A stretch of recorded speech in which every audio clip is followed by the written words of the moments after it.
पाहतोय रवी राणा आणि नवनीत राणा देखील मतदानाचा हक्क बजावण्याकरता निघालेले आहेत, किंवा मतदानाचा हक्क बजावतायत। पण त्यापूर्वी रवी राणा यांच्याशी संवाद साधले आमचे प्रतिनिधी सूरज दहाट यांनी। अमरावती लोकसभा मतदारसंघासाठी आज मतदान होत आहे। याच विषयावर आपल्यासोबत बोलण्यासाठी आमदार रवी राणा हो काय सांगणार, नवनीत राणांचा पराभव करण्यासाठी सर्व विरोधी एकत्र झाले। असं आहे की नवनीत राणांचा पराभव साठी सगळे नेतृत्व एकत्र झालेले आहेत, त्याच्यामध्ये हेच नाही। पण नेत्यांना हे कळायला पाहिजे की ज्यांचा आपण विरोध करतोय, जे त्यांचे कॅन्डिडेट आहे ते निवडून येणार आहे का, तो प्रश्न सगळ्यात मोठा।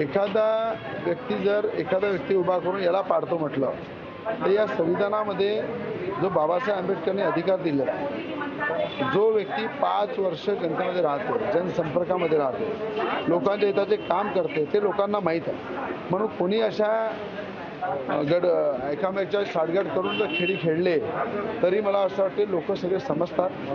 आज जे उमेदवार उभे आहेत त्यांचे कार्यकर्ते सुद्धा नवनीत राणांचं काम करतात, नेते विरोधात आहेत, पण कार्यकर्ते प्रहारचे, काँग्रेसचे, उद्धव ठाकरे गटाचे, RPIचे अनेक कार्यकर्ते एकच मात्र नवनीत राणांचं काम करत आहे। या 2 दिवसामध्ये चित्र बदललं, जे लोकांच्या मनामधल्या ज्या भावना मी पाहिल्या की त्या ठिकाणी मोठ्या प्रमाणात नवनीत राणाचं काम सर्वपक्षीय नेते करत आहे, सर्वपक्षीय कार्यकर्ते करत आहे।